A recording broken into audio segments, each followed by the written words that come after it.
Hey there, my empty nest friends. I don't know about you, but one of the things constantly on my mind as an empty nester is how do we get prepared to downsize? What are the best practices? How does it work? And what the heck do we even do with all the things we have? Because, deep down, we know the kids really don't want any of it at all. Today, I'm joined by expert organizer Tracy Hoth of simplysquaredaway.com, and we're going to get into it right now. Tracy, welcome to this empty nest life. Thanks, Jay, for having me. I love talking about organizing. It's interesting because I am super obsessive compulsive about being organized, but when I see things, but the attic, the garage, the closets, the drawer, basement, whatever, out of sight, out of mind, then my OCD doesn't kick in. So I'm just like, let's have a conversation because I know lots of people who are empty nesters are in this exact spot. Oh my god, we need to downsize, but where do we even begin? So let's tap into that organizational brain of yours and decluttering brain of yours. Where do we even start? Where do we start? I always start first just by what organized means. So you're organized when you know what you have and you can find it when you need it. So No. ju- Oh, yeah. Okay. Game changer right there, right?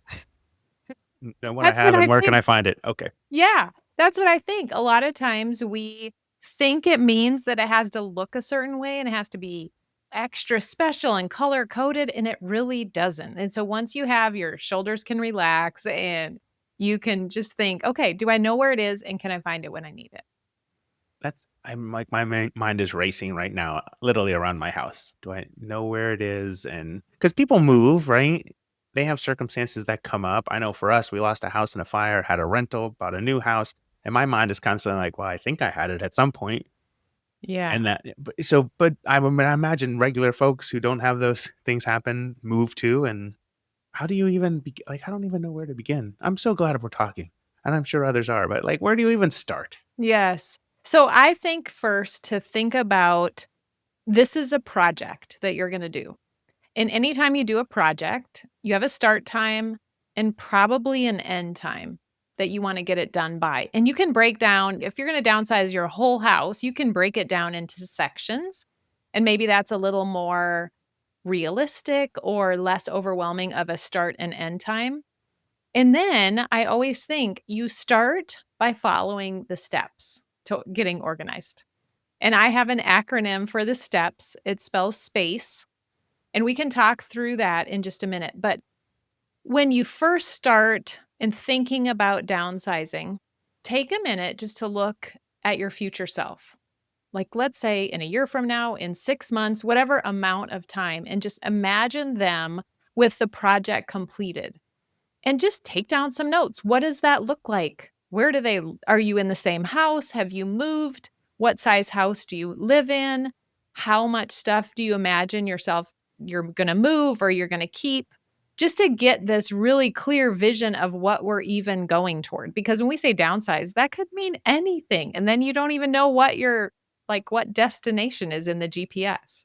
Got it. Alright, so start at the end, like, with the end in mind.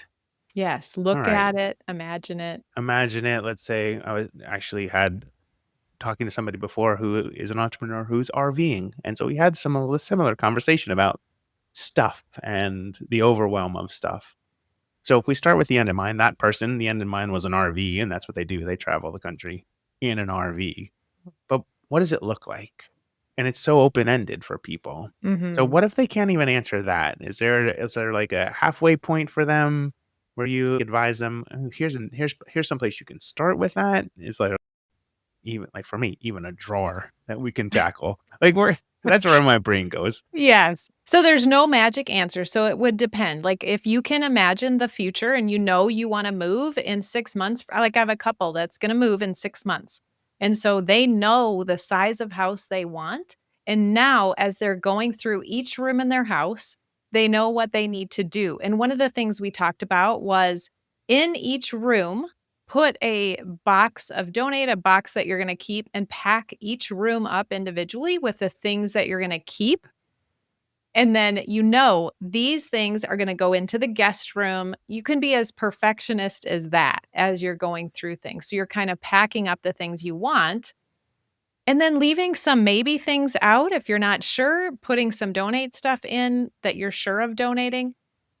So that's one way to go about it. But let's back up a minute, even just in learning how to organize. If you know the steps to getting organized, you can organize absolutely anything in your life, your mind, your house, a drawer, your digital files, your attic. Like you can organize anything, your calendar, by following the steps.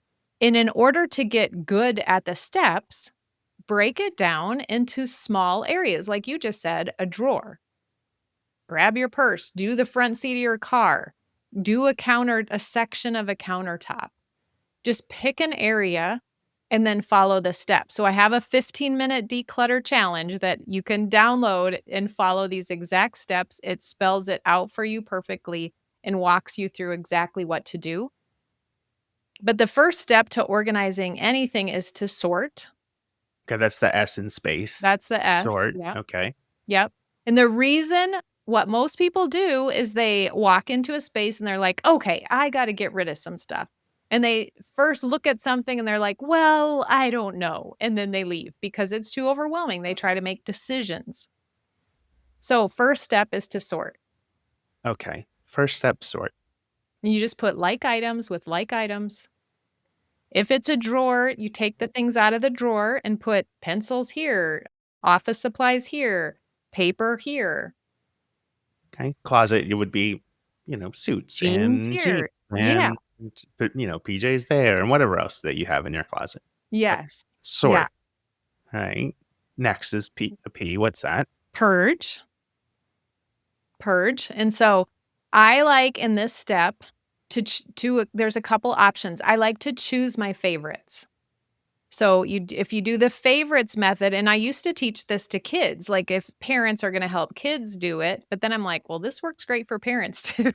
So you pick your favorite thing. If you're looking at your pile of pens, you pick the favorite pen that you use all the time.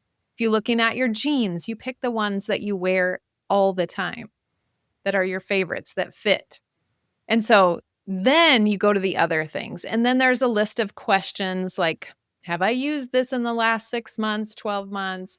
Does it fit? Does it work? All those types of questions that are helpful. Does it fit into the future that I'm envisioning?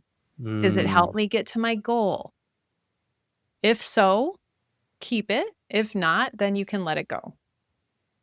I like the fit piece, Tracy.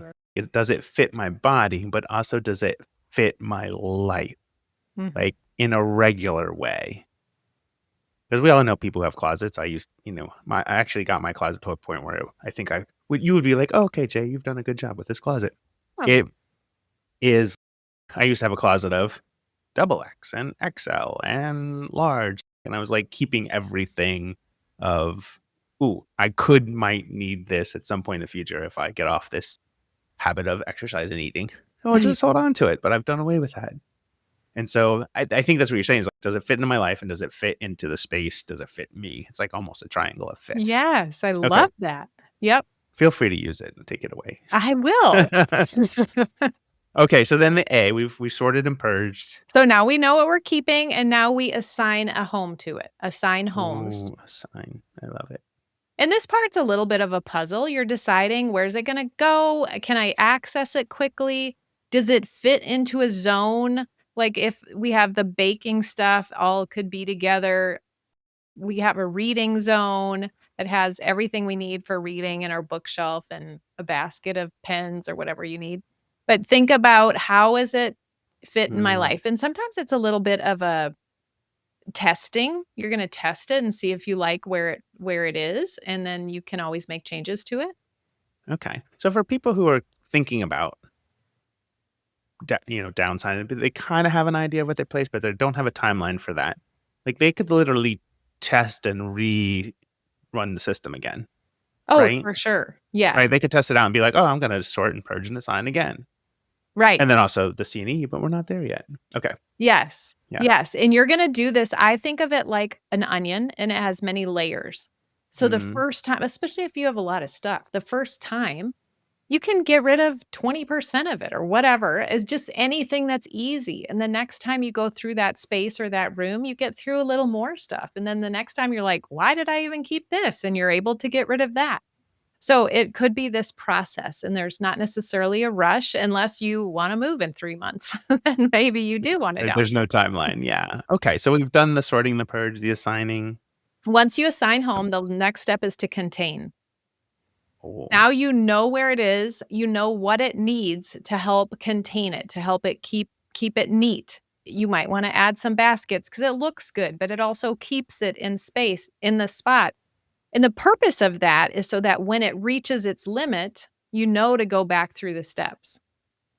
oh, so if I had a whatever, a Drawer a of drawer or socks. a box, yeah, yeah, yeah, Yeah, and yeah, your drawer is full or your section of the drawer is overflowing, you're like, "Okay, I need to go back through here and go through the steps." yeah. That does the contain piece also include I've heard people say as well, like, inflow into the home, right? Other items coming into the house. Does that piece play into the containment too? Like, you try to contain not having more stuff coming in to have to do something with it. I haven't really thought of that, but I that did make me think of when you think about the container of your house, you have that size and you can think, "This is the right size for me. This is what I have right now." The container of the house breaks down into the container of each room, breaks down to maybe the drawer of a dresser or the size of your closet. That is your container. So you Hmm, break that further down and use containers, drawer dividers, shelf dividers, pieces of furniture, bookshelves. You can use all those things to contain what you have. And got a it. lot of people wanna start here. They Oh, for sure. I they could see go it. buy Target to Yeah. Target and buy all the cute bins. They look at pictures and they're like, "Oh, I need all these containers." I always say, "Do not buy anything until you get to this step, and then shop your house first, use what you have, and then you Mm, can go buy something more beautiful or aesthetically pleasing if you want to after you know that it works." shop your house first. I Mm. love that. That's Mm. gonna be the golden nugget, right? Because there are so many things in our house where we can be like, "Oh, I have extra bowls. We can use that to put the Keurig Yes. coffee things in." Yes, Yeah. Tupperware that you can use as a drawer divider in your bathroom. You know, there's so many different things you can use. Plus, what I see when I have, because I've been organizing in people's homes for 17 years, I don't do it anymore, but you are emptying all these containers out when you're sorting. So then when you finish sorting, you have a lot of empty containers or bins or baskets that you are piling up. And sometimes it's the hugest pile that for sure you can shop there first. Got it. What do you Yep. do with all the extra hangers? Before we get to the E. That Yeah, just popped don't in my head, right? When you're decluttering a closet, you end up with all the extra hangers. I know. Then what we do is we move them into the laundry room on the rod in the laundry room, and then eventually they just disappear again. I don't know what happens to them, but you I can think they donate leave the them. house with the socks that go missing, those the Yes. hangers, yeah. Yeah, Okay. but you can donate them. You can give them away, Oh, give yeah, them I to guess they a would people that take clothes need hangers too, right? yeah, So, Goodwill or whomever. Okay. yeah. What about the E? And then the E is energize. So when you organize, people think it's draining. No, it energizes you. When you look at that, go back to it and just revel in the beauty that you've just created in this organized space. And then ensure that it stays that way. So you're going to maintain the space so that you maintain your energy. And when I think about this, I think we have cleared space so that we can put our energy in other things. We don't want to be organizing for the rest of our life. We want to organize it and keep it that way so that we have that free flow of energy and time to be put into the things that we love in relationships and the things that we want to do in our life. I love that. Like, you could change space to spacer or spaced and for either repeat or do it again. Oh, that's true. And then It's in not a one and done, right? You're gonna do it multiple times, yeah. yeah, and in this last step to maintain something, the secret is to tie it to something that you already do. Oh, And so, yeah, tell me about that. That yeah, if you do taxes every year, you tie cleaning out your file cabinet or your paper, wherever that goes, you clean that out at the same time. If you live in a place where seasons change, you can go through your closet. when the season changes. Or an easy one is you buy groceries and you bring groceries into the house. Before you bring the groceries in, you clean out your fridge or clean out your pantry. Just do a quick tidy up, check, make sure everything in there is relevant. And then it always stays that way.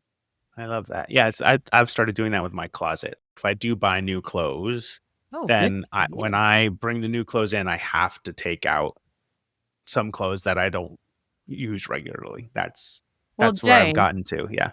if everybody would just follow that rule, we would all it would be so much easier. Yeah. What it came to for me, Tracy, is I do our wash, right? I'm the guy who does the washing, the cooking, the cleaning, and everything. And I was like, yeah, I wear the same stuff over and over and over. We all do, Mhm. right? But we don't really internalize that this is what we wear all of the time. Even had that conversation with my wife. I'm like, "Can we get rid of some of these pajamas?" And she's, "No, I wear them all." I'm like, "No, you don't. Here's the 3 or 4 that you wear because I wash them, and it's the same ones over and over and over again because they go back in the top of the drawer, and you just pull them out, and we recycle them." Yes. Yeah, Yeah. yeah. So, If okay. I love the acronym because it gives people a way to be like, "Okay, what's the next step?" So, Mhm. but when we finish it, we talked a little bit about it, like the repeat or the do it again, but do how do we keep the momentum going? Yes. Well, to keep the space maintained, you're gonna create a habit to keep it that way. But then you just move to the next space. And I always say start with something that either would have the biggest impact on you or that would make you the happiest, like the easiest place you could start for a quick win, and it would make you be appreciative that you have that win. So it doesn't necessarily matter where you start, and then you just keep going. The key is to schedule it, right? Because if we don't schedule it, I was just talking to the group of empty nesters in Organized Life Academy, and they were saying, "Well, I would probably do better if I scheduled it." And I'm like, "Yes, we have to schedule what we want to get done, even if we don't put it on a specific time of the day, but schedule it. Look at the week and put it on the day you're gonna work on it or the days and make that a priority for that day to get the job done." Okay. So my mind goes, we have a basement in this house. It's a conditioned space that was built for somebody at some point who owned the house. And I know that's basically our attic. So we've got everything when we moved here, and everything that wasn't going in the top part of the house is still in boxes down there, literally 4 years later. And my brain goes through this sort purge assign is I look at it as, oh my God, I gotta do the whole thing. But do you recommend gridding it and being like, oh, I'm gonna do this 2 foot by 2 foot square and do the sort and the purge and the assign and the contain for that, or just the sort and the purge part? Like, So, can you break the 5 steps into a couple steps in a larger room like that? yes, there's 2 ways that you could do it that I think I would help someone do. One is that you're gonna sort everything before you move to purge. So Okay, you would empty everything out in the space and sort it all around the space into categories. Because then when you go to the purge step, you have everything that you own in that category there. So you can okay. make decisions. Making decisions is easier to be able to do that. Now, that comes first if you have the space to be able to do that. Oh, yeah, there's no floor space. Like, Okay. you dance around boxes to try to even find seasonal things in there. Yes. Yeah, So you could move everything out. You could pull it out and move it into another area. But the other option then is you take one box at a time and you go through the steps. okay, So you sort that box, you purge the things you don't want to keep, you assign homes to things. So then you when you're organizing a lot of stuff, you get to the point where like, well, Tracy, that doesn't really have a home. You decide where the home is going to be and you put it as close to the home as you can get it or got in it. a temporary home. So if it's some stuff in that box were Christmas things that you wanna keep, you're gonna decide where Christmas is gonna live until you finish the space where Christmas is, or you stick it in there as best you can get it to be by the home that will be its home. Does that make sense? It makes perfect sense, and now that I think about it, like, it's my son's stuff, my daughter's stuff from the move. You know, they have their own apartments now, but they're like, we don't have room for it in ours. Don't Put have it room. down there. Yeah, exactly.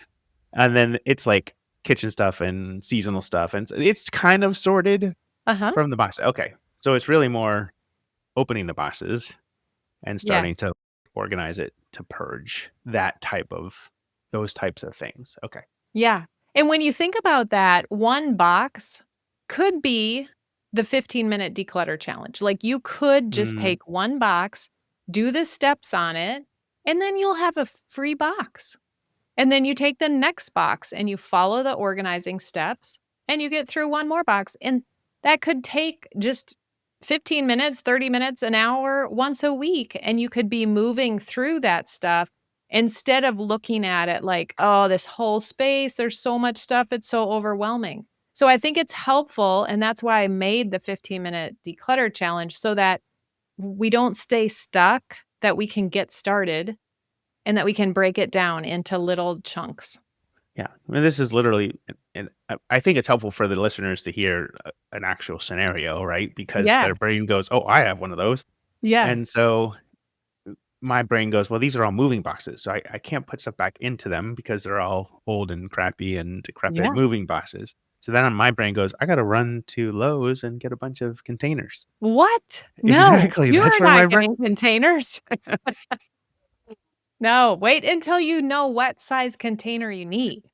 That's Yeah. why I say the middle of organizing is kind of messy because you're going to put the stuff with that category. And then once you go through the category purge, then you know where it's going to live.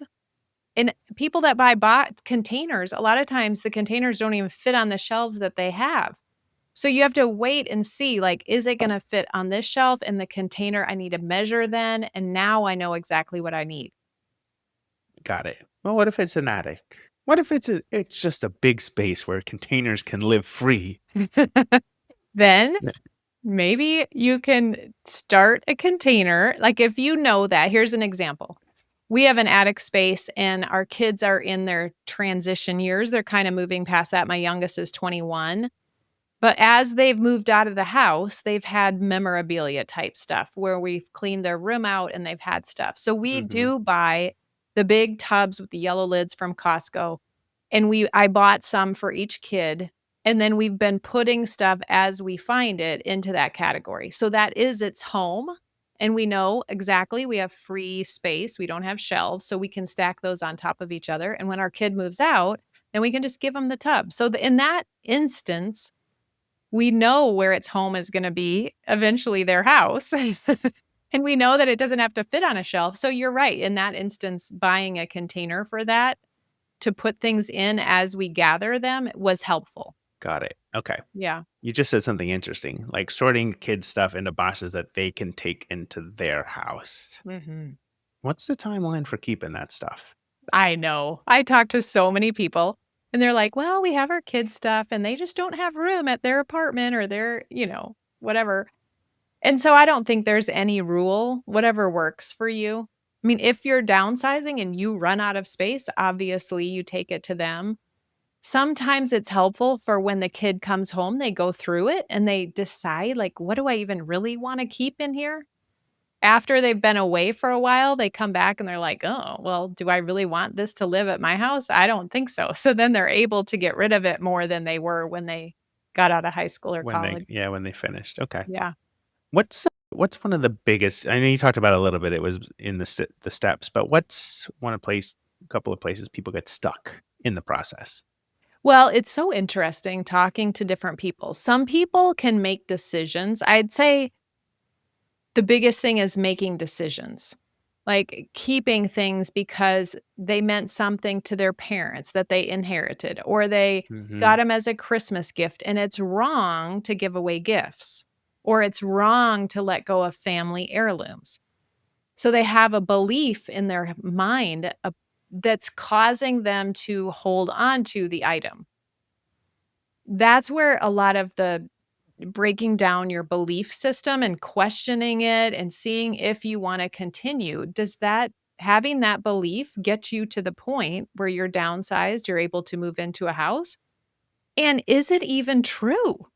Who told That's a good us that question. Yeah, is that even true? Yeah, who told us that giving away a gift is not appropriate or that it's gonna hurt someone's feelings? I mean, we might have seen one person in our life get their feelings hurt. Now all of a sudden, it's wrong to give something away that was a gift.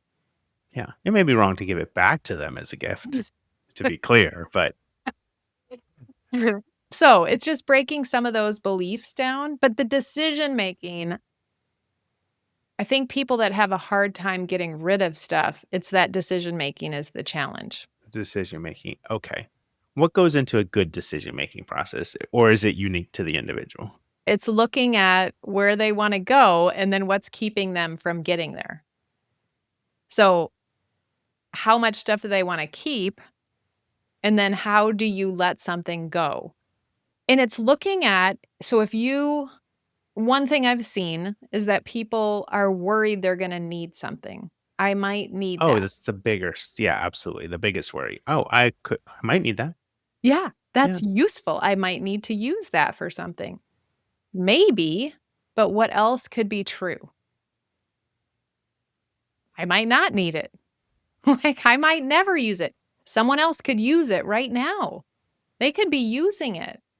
I tell this story about the things in our lives have little lives, like, they have little personalities, and do we wanna stick this little personality of this thing in the attic for the next 20 years when it could be out having an adventure and living its life with someone new? So being abundant and a good steward of the things that we own. Could it be useful daily to somebody or weekly as opposed to yearly for you?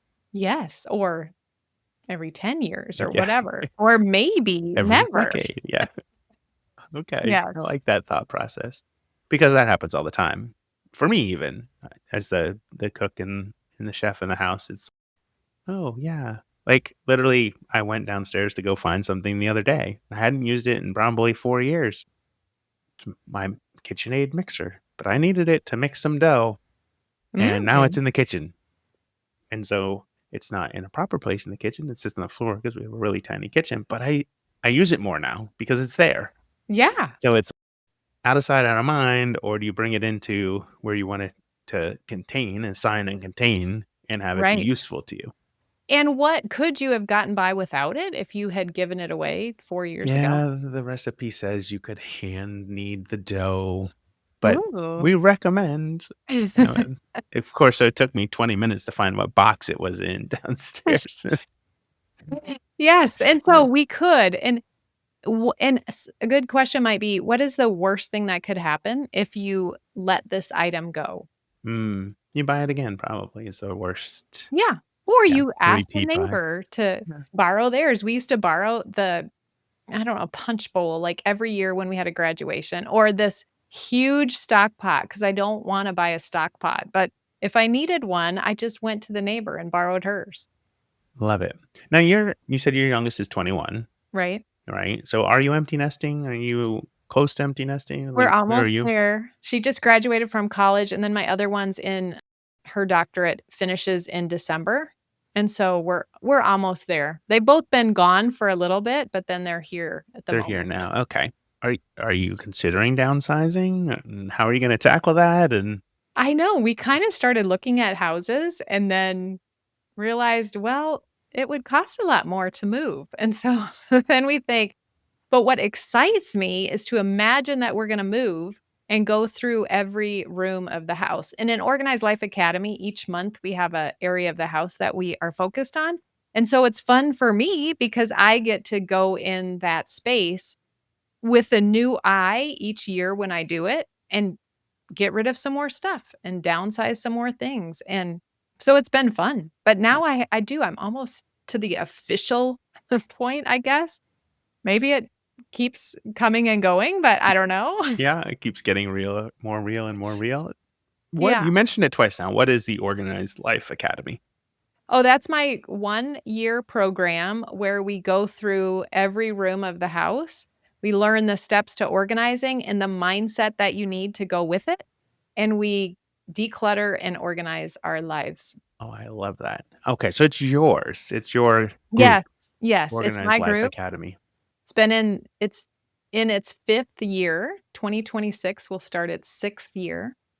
Okay. And is it a like a cohort each year? Does it continue to grow? Do people stay in it? What does it look like? Yes.